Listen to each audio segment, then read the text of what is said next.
what lies behind us and what lies before us are small matters compared to what lies within us. Hello, and welcome to Sharp, the podcast where we help you get a little better at the stuff you have to do, so you can spend more time doing the stuff you want to do. So now, on with the episode. Hello and welcome to episode 21. This week, we had a chat with a chap called Mike Broderick. Now, Mike is a US-born and UK-based entrepreneur who does voiceovers and voice acting.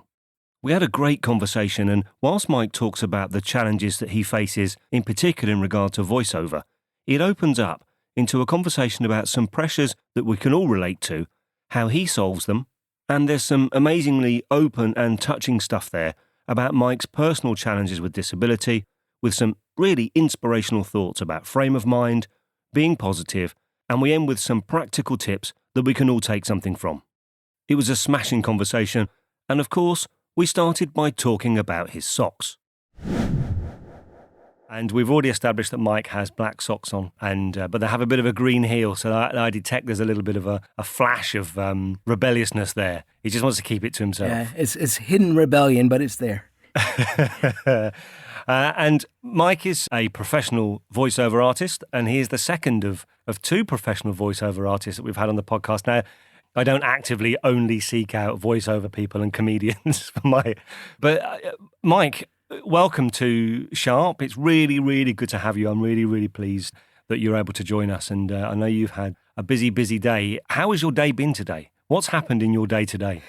Well, actually, my day was a bit strange today, really, because I did more errands today than I did actual work, and went out on my mobility scooter. I've got cerebral palsy and I walk on crutches, but I use a scooter to get around West Mersey Island, a little island off of Essex where I live, and went out as the rain was coming down really heavily, and I see this white van man coming down at speed, kind of in my direction, and this guy went out of his way to hit the pothole that's right on the edge of the road that was full of water and hammered me. So I got really wet and then went down to the co-op and got further wet and came back and had a change. And it was a really strange day. I think I got one audition in today, but you have some days like that sometimes. And otherwise, it's good to talk to you, Steve. I'm really happy to be on the podcast. I'm a big fan. Oh, brilliant. I've listened to most of the episodes. Thank you. I'll cut out that bit where you said that you were a big fan.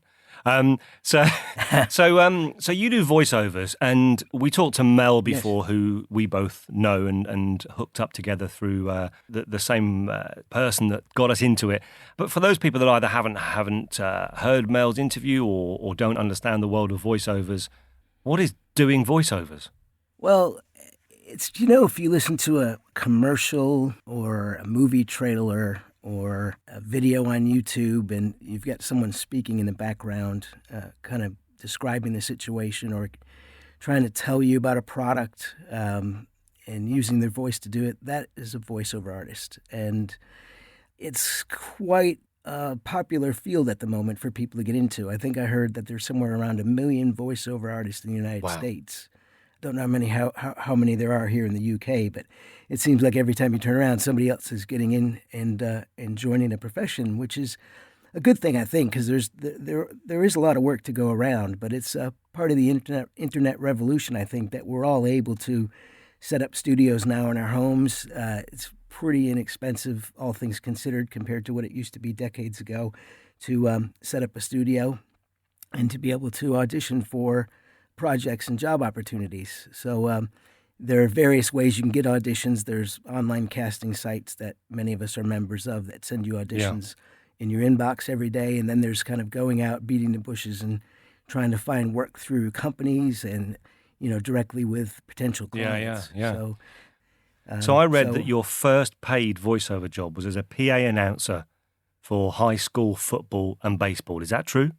Yeah, that is true. I mean, the first time, and the other thing I did in high school was I did the, I don't know if they do it here in the UK, but we had at Holyoke High in Massachusetts, where I went to school, we had students would read the morning news, like the school-related news, sometimes actual news bulletins, and I did that as well for the school.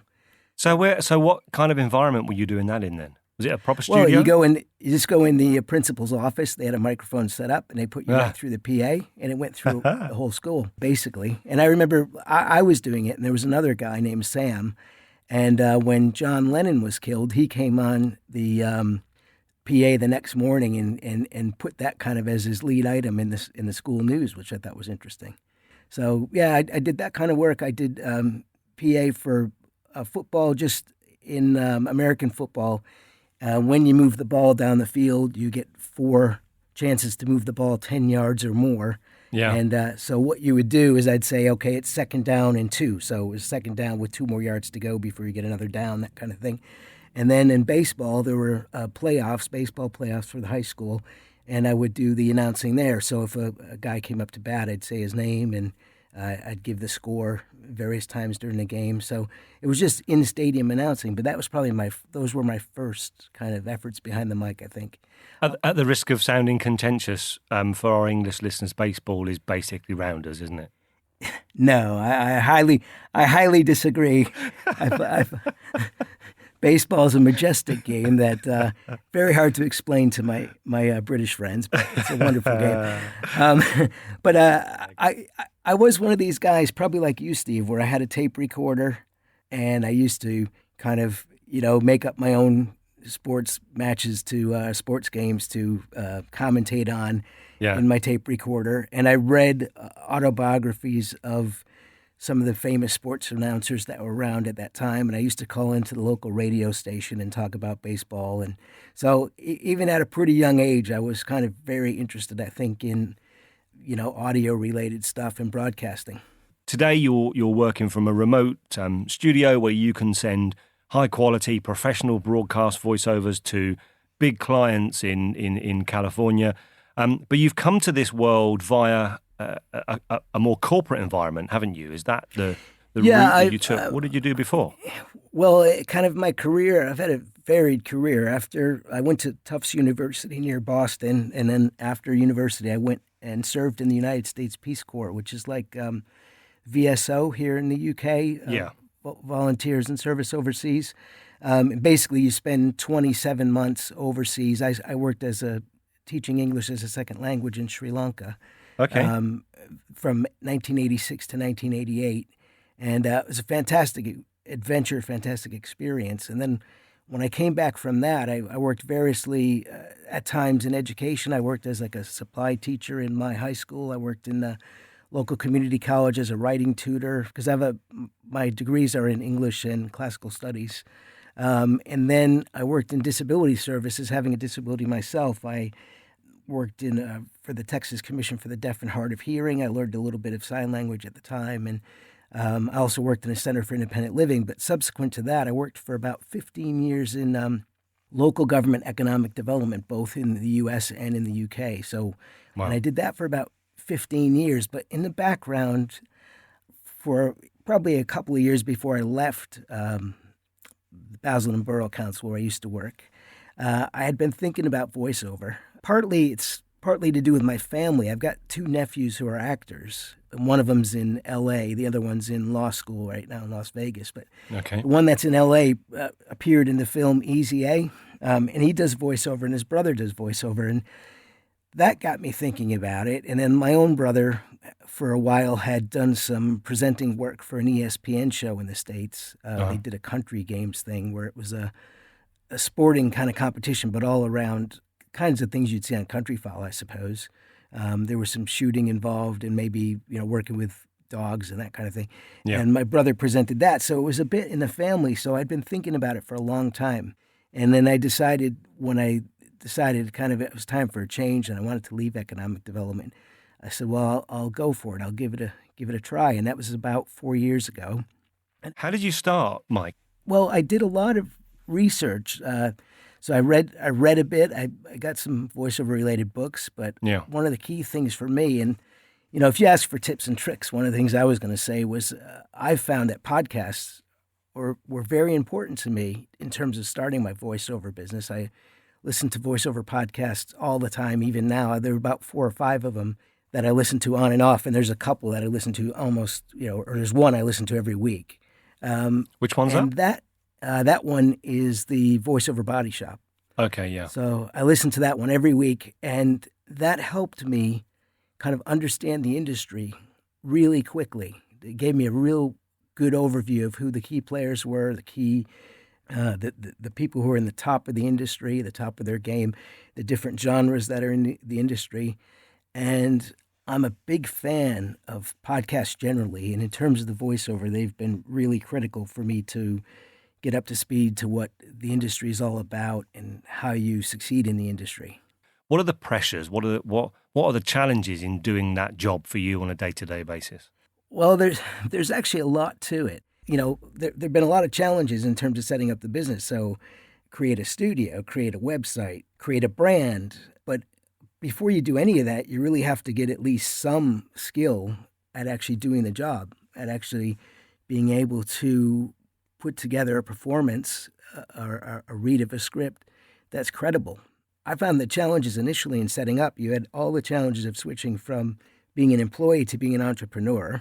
And then you've got to set up the studio and understand how to set up a studio so it sounds right. Yeah. And then you've got to learn how to edit the files, because in the old days, a voiceover artist could turn up to a studio, just do the scripts, just do their performing. And it is a form of acting. So you have to do your acting. And then they could just walk out and they get a check and everything's great. Somebody else does all that. But these days you have to be you're self-directing yourself. So you don't have anybody in your home studio telling you, oh, could you read that a little faster or read it with a bit more of a smile in your voice, that kind of thing. So you're self-directing, you're breaking the scripts down to understand how they have to be read and who you're speaking to. And then you've got to edit them, you've got to master them, and you've got to send them off. So those are all the basic challenges of the job. And then what happens now is, because there are a lot of people in voiceover now, there's a lot of pressure to get them done as quickly as possible. So a lot of people are looking for 24-hour turnaround, if not same-day turnaround. Yeah. And that is a definite pressure as well. Okay. Is trying to meet the deadlines and that are kind of part of the job. And what you hear from the voiceover podcast is a lot of people say 90% of the job is marketing and 10% is actually doing the performing, getting paid, because you have to beat the bushes to try to find work. And that's another challenge. So I've found it really has been a challenge. I'm in my 4th year, and every year my business has grown. It's a long process, I think. I have a vision in my mind that I'm going to be 55 in November, and I have a vision in my mind that when I'm 75, I want to look back and say, I helped a lot of people, a lot of charities in particular, through my voiceover work. So that's my overall vision. You've done work for Scope, haven't you? Yeah, this summer I did a job for Scope, the disability charity. I have cerebral palsy, which Scope was originally set up to help with that particular disability, but now it's pan-disability across various kinds of disability. And I took a short-term job this summer for 12 weeks to monitor their chat room and help grow their online community. That was the general idea, is to monitor the online community and help grow it. And I was an intern. It was a 12-week contract. But what I found was I had real difficulty kind of meeting the demands of that job. To be honest about it, it was a lot more than just looking at the chat room. You had to write blog pieces, you had to commission blogs from other people, you had to monitor their social media. So there were a lot of things to the job, and I found it really difficult. And I ended up, I did half of it. I did 6 weeks and decided it wasn't for me. So I decided to kind of come back to voiceover full time. Yeah. And it taught me something at the time. I think I didn't realize, my dad, before he passed away in 2015, had said at one point that he felt like he had ADD, adult ADD, and I didn't pay a lot of attention to it. I recognized that he and I have some similarities in terms of, having some challenges around organization, time management, those kind of things. And after this experience with Scope, I really thought about it and said, chances are I probably do have ADD. And I looked it up, and people with cerebral palsy, like me, I think we have a higher preponderance of things like ADD as well. So in terms of like your podcast, the kinds of things you do, the kinds of, trying to help people be more organized, trying to help people to deal with time management and efficiencies around things like emails, I've always found those things to be a bit of a challenge. And that's one of the reasons I like your podcast, because you give really simple, accessible ways to approach those. It has to be simple so I can understand it. But I think simple's better in a lot of ways. And so the last few weeks since this happened, I've really thought about, I've decided to look at things in a bit of a different way, to say, well, if I do have ADD, and I don't know if I do, but I mean, your brother's interview that you did a few weeks ago, some of that rang true for me. So I'm looking at some resources around that. There's a book I'm reading now by a doctor named Douglas Puryer, which is, I think it's Your Life Can Be Better is the main title. Okay. And this will tell you, Steve, this is, I went to buy the book, okay? So I was reading on Kindle, I was reading a sample of it. And I'd recognized the bits of the sample that I was reading, so I thought, oh, I've read the sample before. So I thought, I'll go ahead and buy it. So I went to buy it, and Kindle said, you've purchased this book 4 years ago. Wow. So I'm thinking, yeah, maybe I've got ADD. I don't know. Well, listen, I had a very, very similar experience. I use Audible a lot, and I think the audiobooks.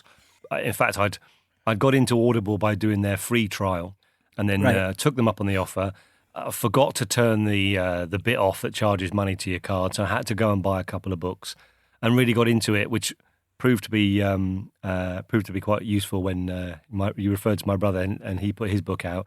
I was able to listen to it by Audible, and he was doing the narration. So I had that sort of that triad of hearing my own brother's voice, knowing he's doing like what we do in the booth from a voiceover perspective, and listening to his book all in one go. So I thought that was an efficiency. That's pretty cool. That is cool. I no really longer need to talk to him for 6 months because I've heard his voice for the last 8 hours. But I did a similar thing. I went to order something on Audible and thought, well, that sounds really good. It kind of sounds familiar. I forget what it was. And exactly the same had happened. I had actually previously ordered and listened to the book some years ago, and I just thought, okay, well, maybe it's worth listening to again then. So yeah, well, it's really nice of Amazon and Kindle to let us know that we've already purchased. Yeah, because I would have bought it again. I would have had it twice, but no. So I'm kind of reading that book, which has some simple suggestions for how to be more focused, and because one of the things that I've found myself is I can be incredibly focused on certain things. If I'm doing a voiceover job or editing a voiceover job, I can really be so focused that the rest of the world kind of goes away. It's almost like being in that flow state. But then the problem with that is if you have to switch gears to something else. I mean, I heard you say in the podcast the other day that when you're interrupted, it takes like 26 minutes to get back to what you were doing. Well, when you're so focused on something, that is definitely the case, that it takes a while to switch gears. And, with a particular job at Scope, that was the problem I had. I think there were so many things. I felt like there were so many pieces to the job, and I can't really describe it, but there were more pieces, and I found that was really hard to switch gears. Whereas in my voiceover business, I'm in control. There's a kind of a set. I try to batch things to be more productive. So I'll do all my auditions, all my recording, all at the same time, basically. So if I have 5 or 6 auditions, I'll do them all in one go, and then I'll edit them all in one go. Okay. Because I've read several times that batch processing is supposedly more efficient, and I just find it better myself. I find if I had to switch back and forth, I wouldn't be as efficient. I'd be slower. And having a disability, my studio's set up so my editing area and my recording area are basically in the same acoustically treated space. Yeah. So I can just take my chair, which is a regular office chair from Staples, on wheels, and just wheel myself over to my laptop and back to the microphone. So if I do them all in one go, if I record them all in one go, then edit them all in one go and get them off, it's a lot more efficient for me. And that's the kind of thing, this book that I'm reading, this Douglas Puryer, has some good suggestions, and especially about keeping things simple. Because I know you're a big proponent of David Allen getting things done. But as an example, when I read it, I read a chunk of it, years ago when it came out. And where it lost me was when he said, well, you've got to put you put a bucket for things and you put your things in your buckets. And I'm the kind of person where I would have ended up with 1,000 buckets and they all would have looked the same. So I'm thinking like, I'm going to try to keep things simple. And that's what this guy suggests. So I'm looking at things differently. This is only a few weeks ago that, I left that job, but it's made me think of things differently and try to think of, I used to beat myself up over maybe not being as organized as I would like to be, or, maybe struggling with some aspects of time management. I mean, I would say in my voiceover business, I really work really hard to make sure to hit deadlines and, make sure that people get top-notch service. Yeah. But it's not, it hasn't come naturally to me in terms of my life to be, to be on top of time management. And I used to beat myself up a lot over that. And this experience of thinking about things from an ADD perspective has kind of changed that a little bit. It goes along the lines of what your brother said, where your brother said he doesn't beat himself up over that. Because you can really do a job on yourself by thinking, I should be a certain way, and I'm not. As you say, beating yourself up about not achieving stuff is counterproductive. And I think part of the trouble that we have, and particularly, the internet and the resource we have, is a double-edged sword. And this is why I do this podcast, because there is so much information out there, but there isn't really a good quality filter other than our own life experience to say whether that resource is any good, whether that's good advice to follow or bad advice to follow. And frankly, if you try to follow every bit of advice, you'd send yourself around the bend because most of it is contradictory. A lot of it is right for the person, but isn't necessarily right for everyone. And I try really hard to put the caveat around, listen, I found this works for me. I hope it would work for you. I think you'll find it'll work for you, but you've really got to try and find your own way. And what's interesting in what you've just said there is that having a different perspective on exactly the same outcomes potentially gives you a different frame of mind. And I've found that certainly since I've been doing the meditation particularly, and I've been doing that for, 25 months, my Headspace app tells me for, that really has helped me. They use a phrase of, finding the gap between the match and the fuse, just pausing to say, how do I want to feel about that? As opposed to going straight into beating yourself up or feeling downtrodden or disheartened or whatever, and just saying, okay, well, I'm going to make my own mind up about how I feel about that, because what's more important to me is what the outcome is.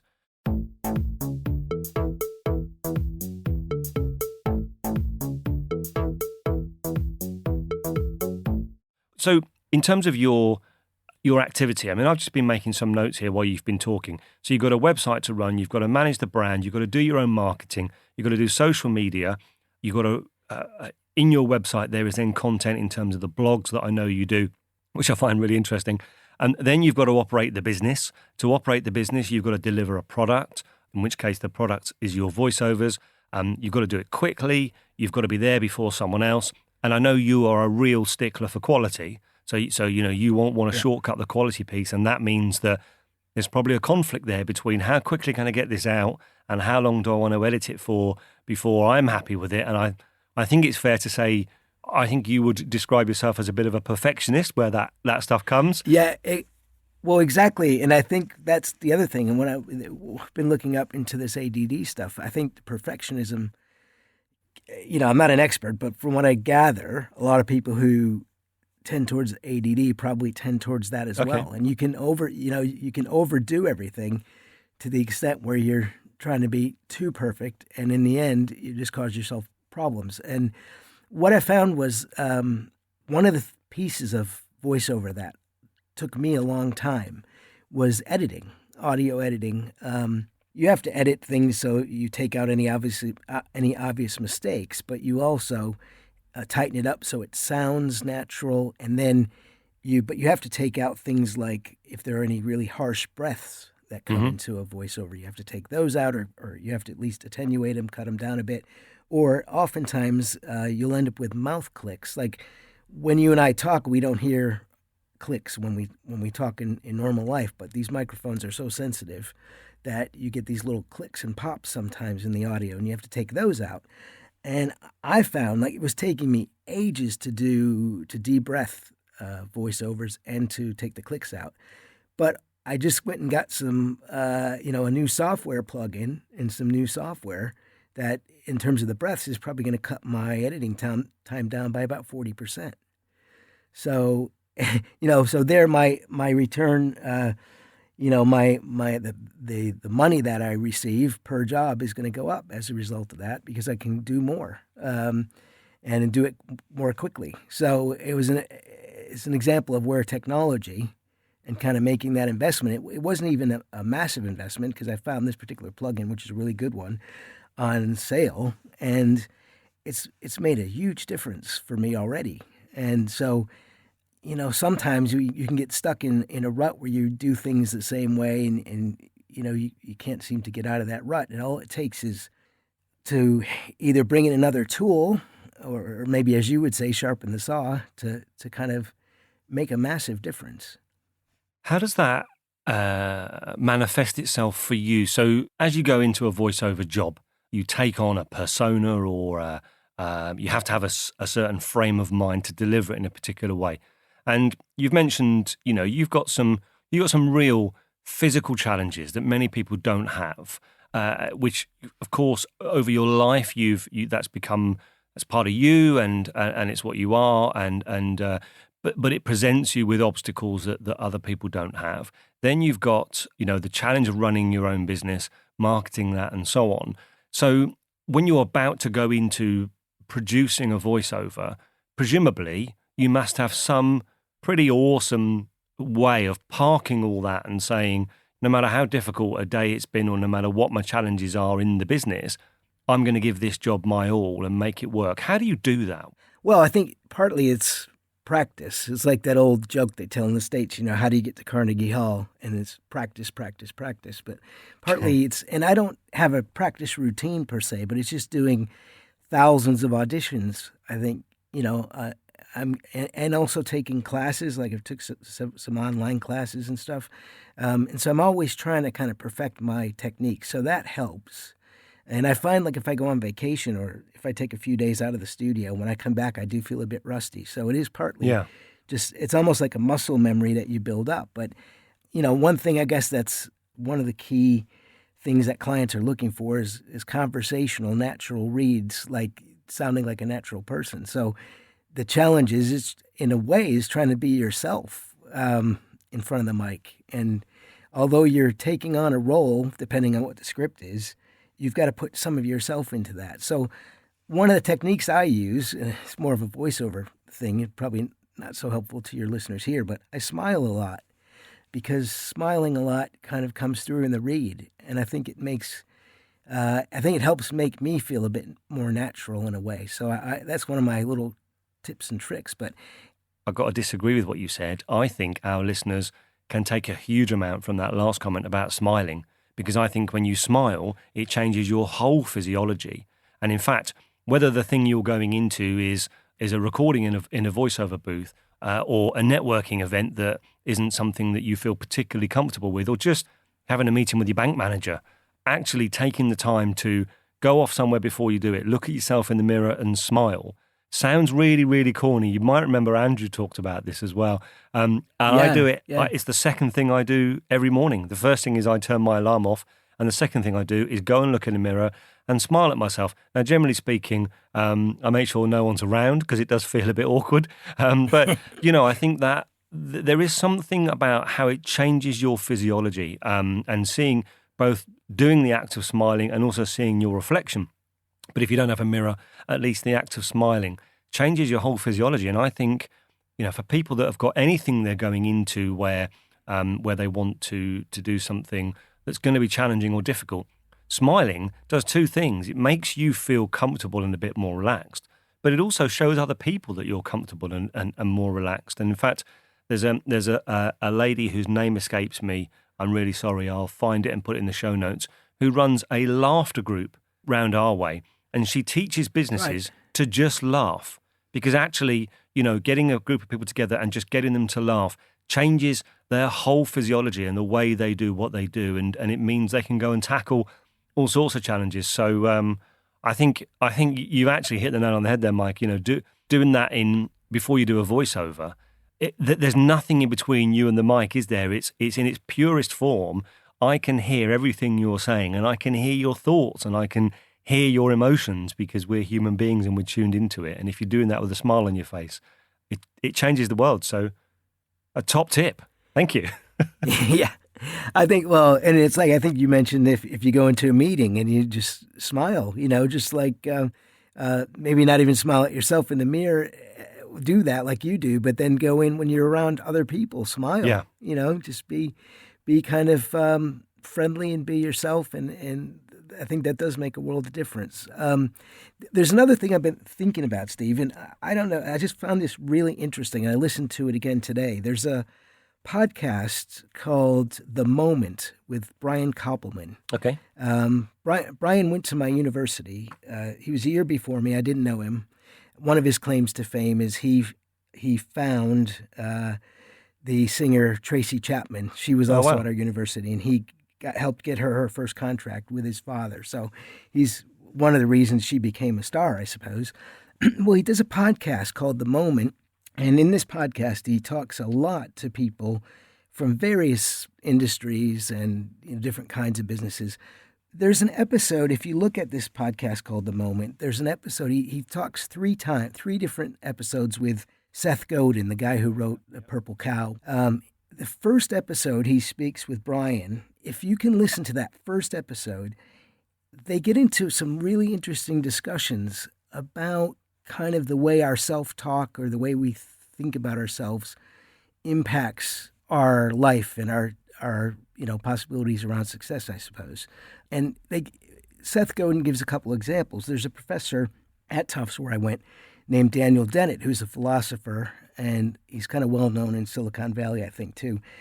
And he did some research, and the example Seth gives is, let's say you're in a car and somebody cuts you up or cuts you off and you give them the finger and you think to yourself, oh, I was really mad, so I decided to give him the finger. So you think you determined that outcome. But what this research showed was that that's actually a story you make up after the fact to tell yourself that, so that your brain or your body decided to do that action and you made up the story afterwards. Yep. So this idea about beating yourself up for certain things, a lot of the self-talk we do might not be accurate. It might not be, it might be that you've done a certain action and then you're making up the self-talk afterwards to try to explain it to yourself. And the other thing that was interesting too is in the episode, Seth Godin mentions that there's a show about these screenwriters, and they're struggling screenwriters essentially. And Seth Godin was like, I don't want to watch that show, because one of the reasons they're struggling screenwriters is because they see themselves as struggling screenwriters. So in the voiceover context, for instance, the common thing they say in voiceover is, your first job might take 100 auditions to do. So, and that was basically my experience. It probably took more than 100. But I had heard that, and I was telling myself that. I know Tony Robbins talks a lot about the story, and actually, one of his three pillars is the story you tell yourself. You become the story you tell yourself, and you believe that you're not good at something, you won't be. Well, because I thought about this in my own life, and I don't know if this is true of everyone, but I have a very strong personal myth that I've kind of always lived by. It took me a while to realize this, but I was born about 2.5 months premature back in 1962, and I weighed 1.5 pounds the day after I was born. So in the end, I ended up being the smallest baby to survive at the hospital where I lived for 20 years. Crikey. And I was in an incubator for, say, I don't know, probably a couple of months. And then my dad told me, before he passed away, he told me that they brought me home, and for 10 weeks they had to feed me like with an eyedropper, like you feed birds with. Yeah. And he said the doctor told him that if the liquid went down the wrong pipe, I would die.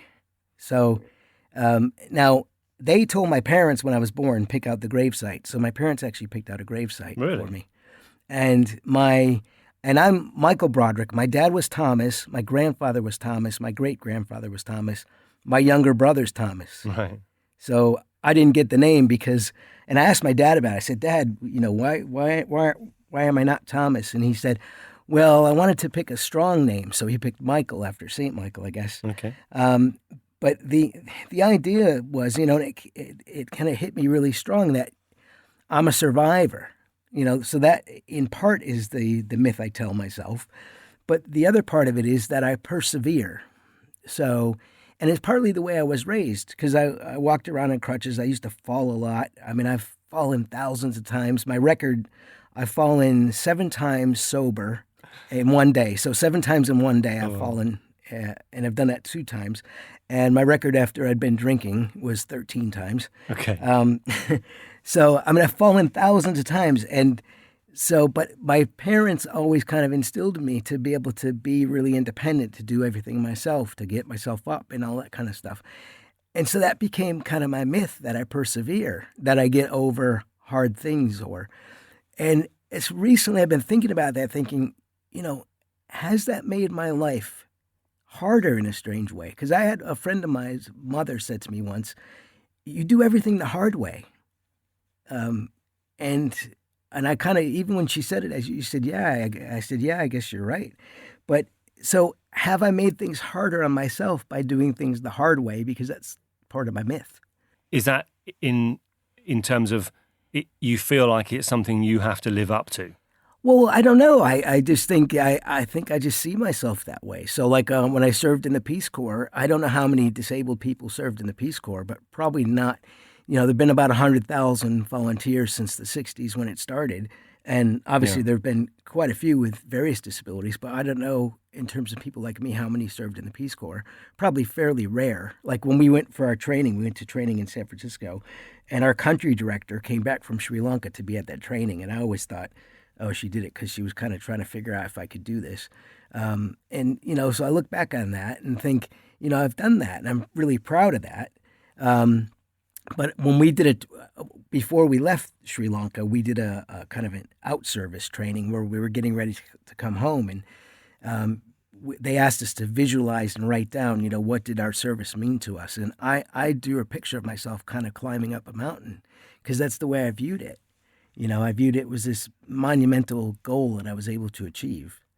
But it's just an interesting question is like, what is your personal myth? And then how does it relate to who you are? I think I think that's so powerful, and I think if you look at what you've achieved, and what the stuff you have to deal with over and above the everyday, is I personally I think it is remarkable, frankly, and I think to be able to do that with a smile on your face and a real sense of perseverance. And what I like about what you're saying there is you're not talking about the problems, you're talking about the achievements. You talk in terms of your achievements. It might be that you have a myth that you do it the hard way, or that you have to overcome something difficult, but the language you're using is the language of achievement. I drew a mountain because it's something I achieved. And it's the same when you talk about your voiceover. However difficult it is with voiceovers, the big problem with voiceovers is no one tells you the truth. No one tells you whether your voiceover is any good or not.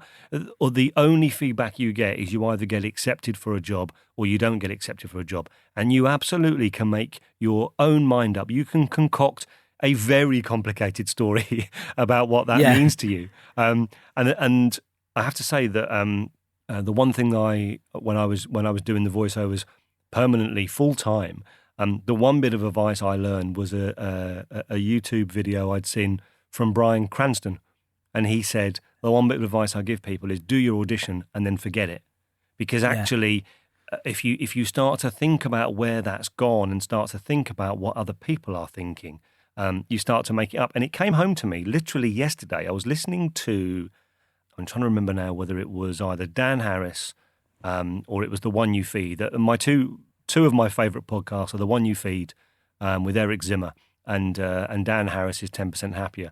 And on one of them they were talking about Eastern philosophy. And they brought up I think it's from Zen and the Art of Archery. And it says that whether or not the arrow hits the target is none of your business. And they're talking about the fact that all you can do is everything you can do to get the result you want whether you get the result or not, you can't influence it once you've let go of the arrow. And actually, No, you it's shouldn't true. even really be interested. And I find that really interesting when you're doing a job like you do, where no one's going to give you any feedback unless you pay someone to give you coaching. No one's going to actually say to you, Mike, thanks, we've got this audition, we'd give it 7 out of 10, and if you've done these things differently, we'll book you next time. And you do make your own story up, you make your own mind up about what you think people think about it, and with what you do, it's really hard not to, because no one's giving you any objective feedback.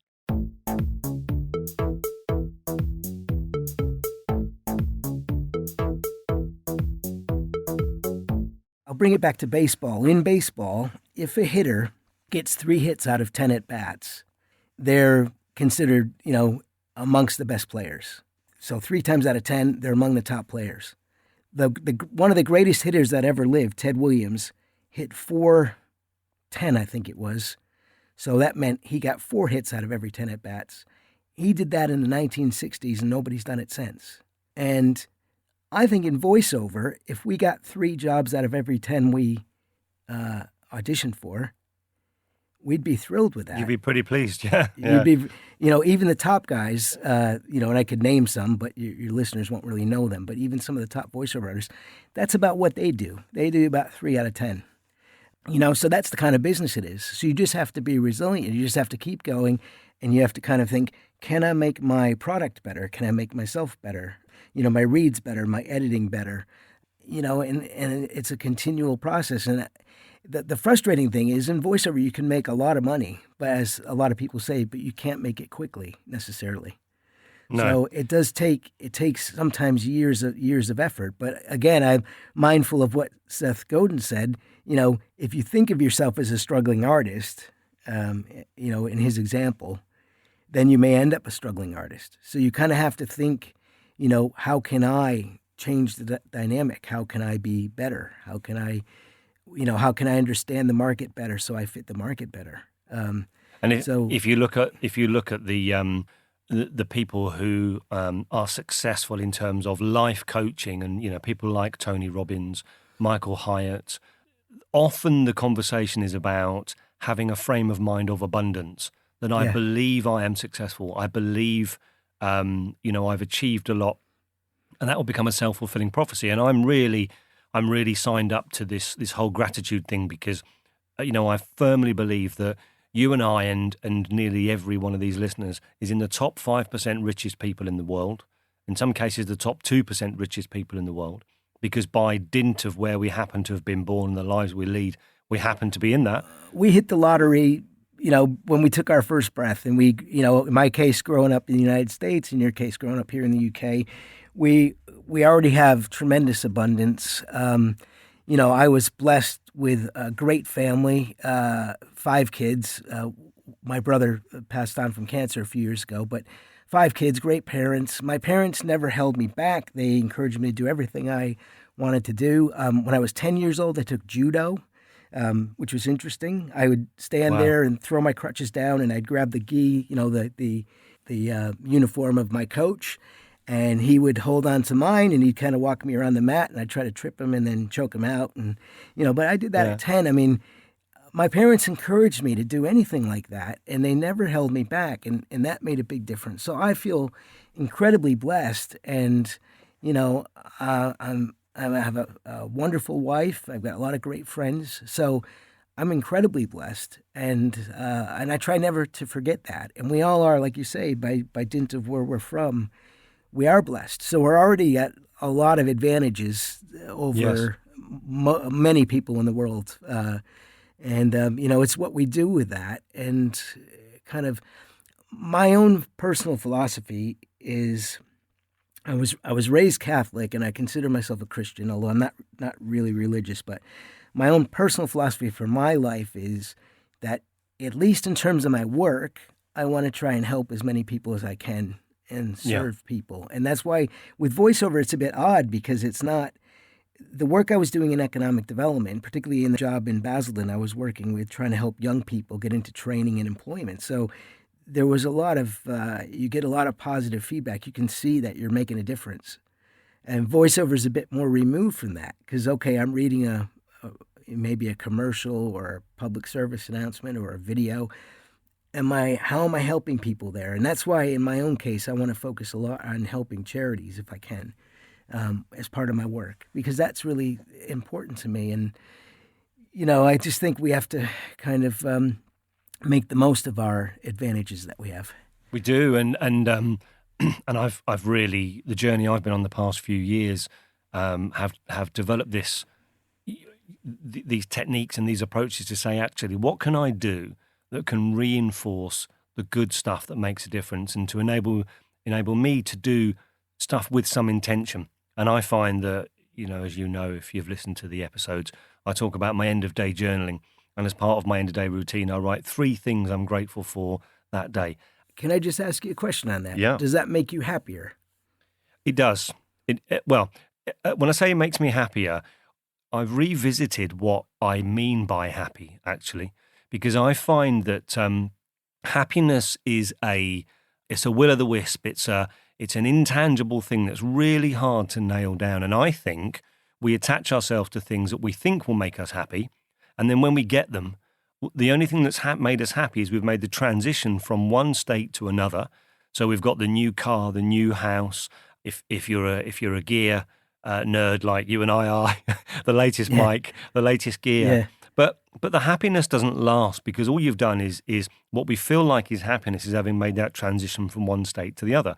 And I think that if we're constantly looking forward and constantly comparing to what we haven't got and what we wish we had, we will never be happy. Whereas actually, if I found that by journaling 3 times at the end of each day, things I'm grateful for, and these can be great big things in terms of, I did a big presentation and that went really well. But things that I have in my life that I haven't made happen, they're the powerful ones.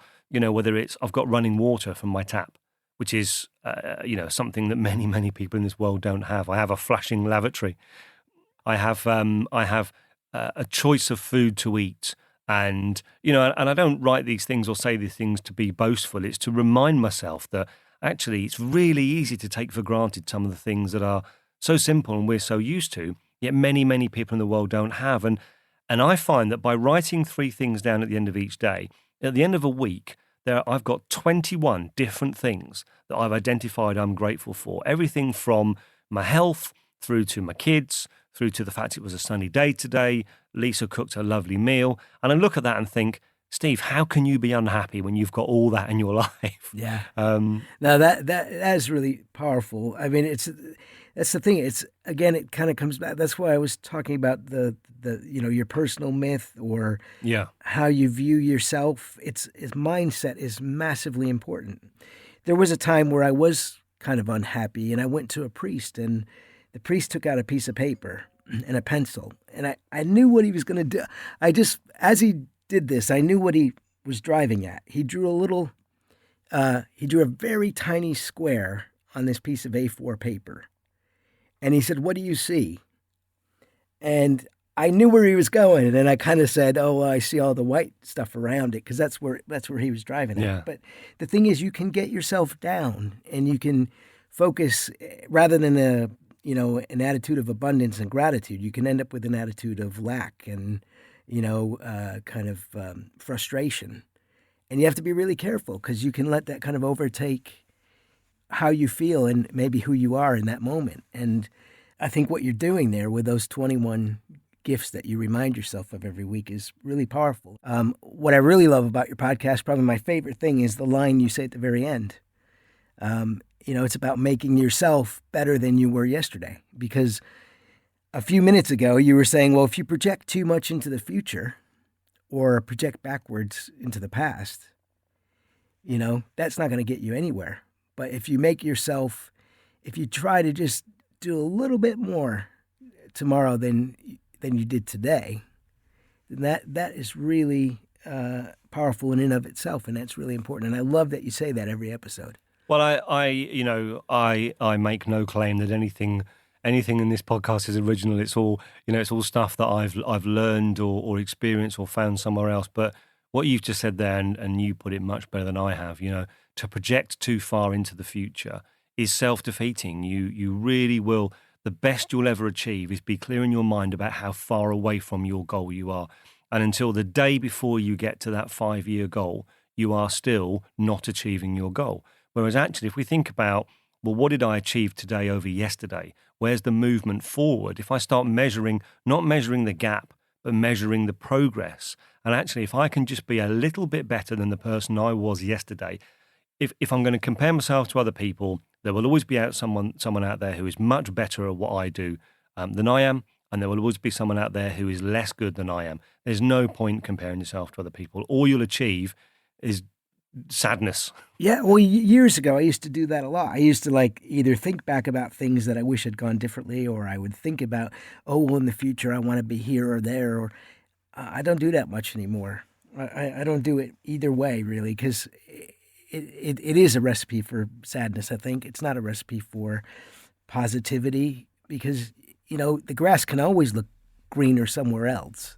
But it's it's kind of false, really, in a way. And it really is about kind of making yourself better. But I like the incremental approach that you kind of, you seem to be a proponent of. What you did with your wife, with her laptop, to have her, it was a struggle for her to get started. So just maybe the first instance, just kind of put it near where you are. That's important, I think. And now she's so confident she keeps coming on to the podcast. Yeah, and she's great. She's great at it. She is good, actually. So I'm mindful we're coming up on the hour. I've written a few things down here in terms of what you've done, because we talked about some of the challenges.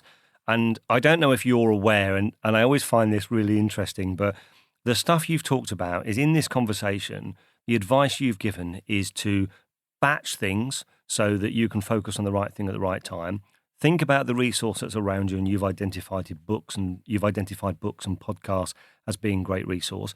Allow yourself to flex and don't beat yourself up if you're not perfect. This one I really love, practicing, and you talk about it in terms of auditions.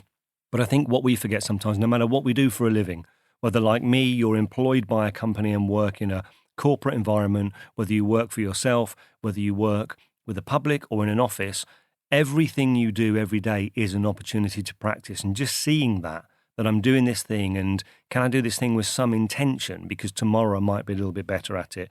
I think that's a great idea, to use the auditions as practice. Yes, you're auditioning for a job, but actually I am practicing at what I do as well. So I think that's fantastic.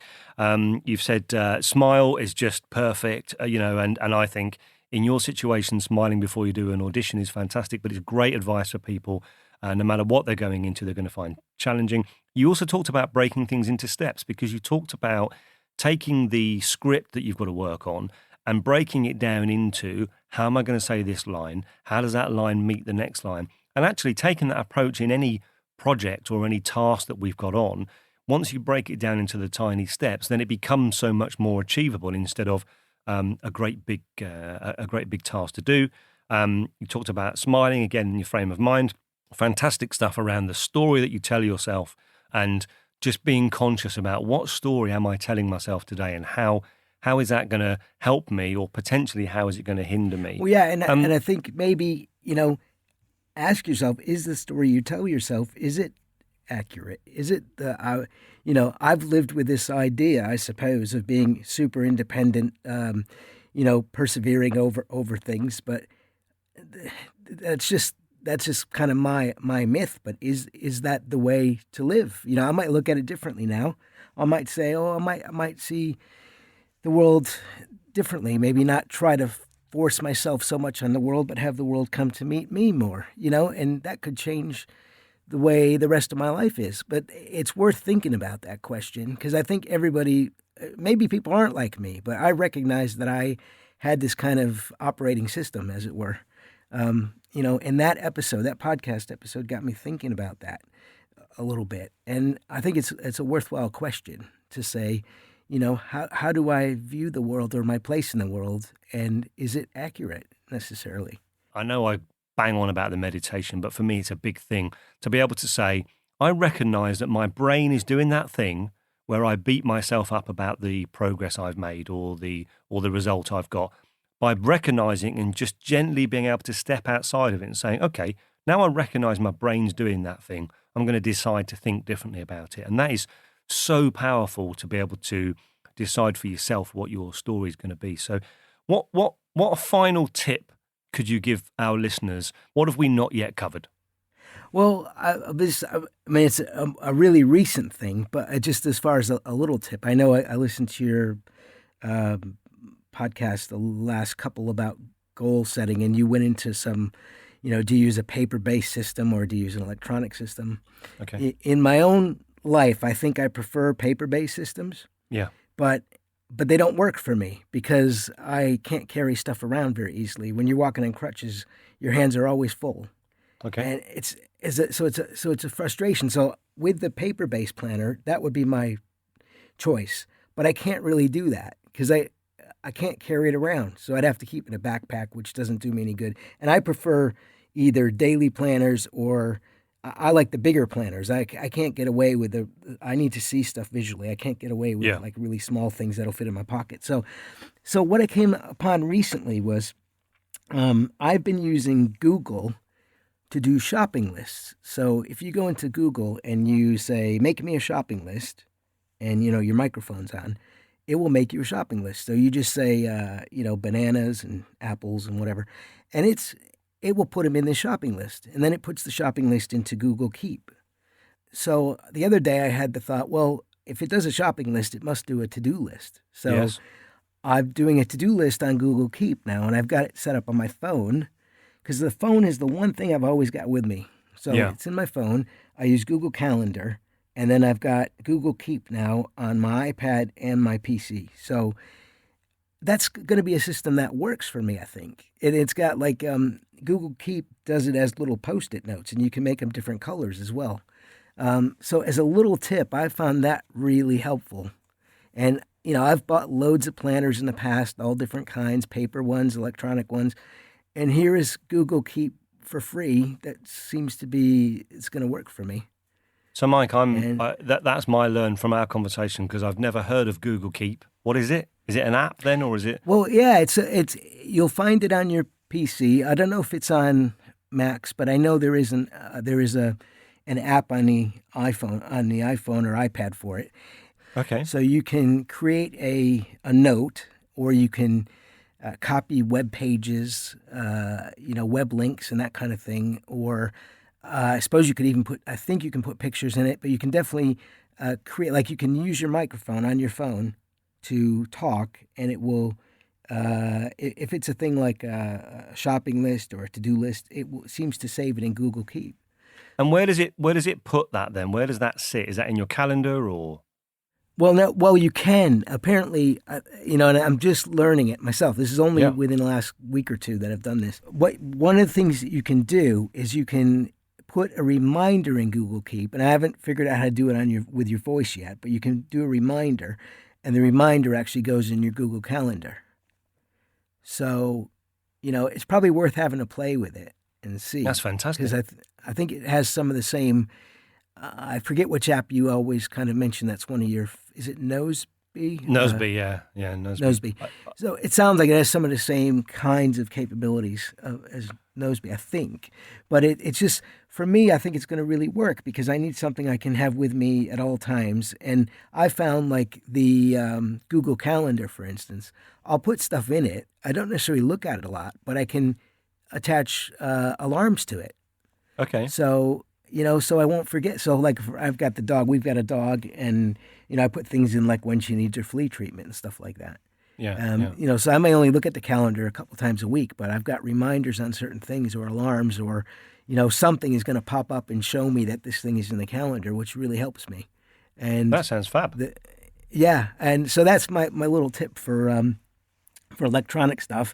And then the only other thing I wanted to say, it's at the end of my bio in my website, but it's my favorite quote, I think, amongst my favorite. I would say it probably is my favorite, but Ralph Waldo Emerson, and I'll probably get it wrong because I can never quite remember it exactly, but he said, what lies behind us and what lies before us are small matters compared to what lies within us.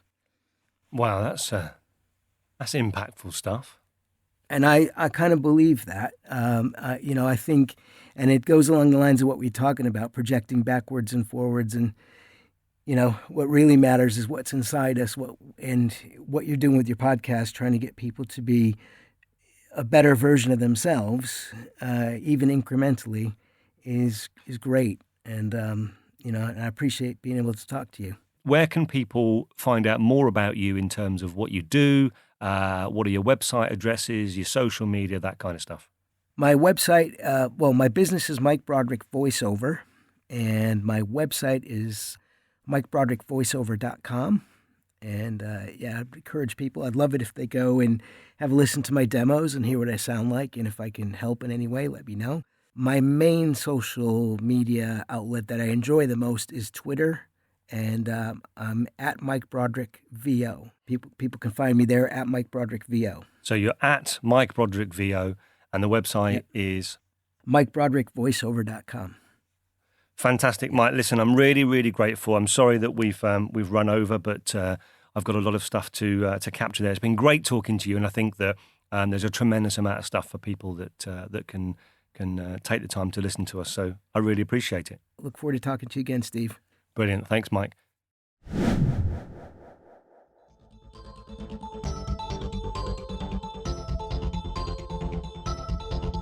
Well, thanks again, Mike, for joining us and sharing your experiences and your tips and ideas.